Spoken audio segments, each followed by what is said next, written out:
எல்லாம் நம்ம ஆசையில தாங்க அரசாங்கம் நடந்துட்டு இருக்கு. இந்த ஆசையில் நடக்கக்கூடிய அரசாங்கம் கூடிய சீக்கிரம் முடிந்துவிடும், அவ்வளவுதான். அதுக்காக எல்லாரும் ப்ரிப்பேர் ஆகுங்க அப்படின்னு சொல்லியிருக்காருங்க பாருங்க. எங்களெல்லாம் பார்த்தா பைத்தியக்காரனாவே இருக்கு.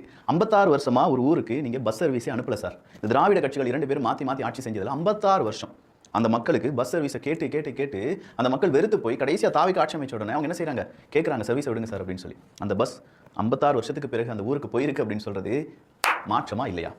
21வது நம்பர் சாதிய வன்கொடுமை இல்லாட்டி சாதிய பிரச்சனையால் ஒரு ஊருக்கு 21வது நம்பர் அனுப்புறது அப்படிங்கிறதுல சிக்கல். அந்த ஊருக்கு அந்த பஸ் நிப்பாட்டிட்டாங்க.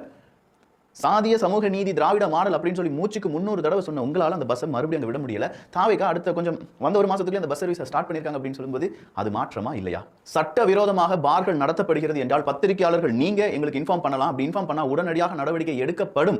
அப்படி நடவடிக்கை எடுக்கவில்லை என்றால் யார் அந்த நடவடிக்கை எடுக்கவில்லையோ அவர் மீது நடவடிக்கை எடுக்கப்படும் அப்படிங்கிற அந்த தைரியம், அதை சொல்லக்கூடிய தைரியம் இப்போ ஒரு அமைச்சருக்கு வந்திருக்கு. ஒரு எம்எல்ஏ சொல்றாரு, இல்லாட்டி இங்க இருக்கக்கூடிய தவறுகள் எல்லாத்தையும் ஒவ்வொன்றா வெளியில மக்கள் கொண்டு வராங்க, தைரியமா பேசுறாங்க அப்படிங்கிறது மாற்றமா இல்லையா?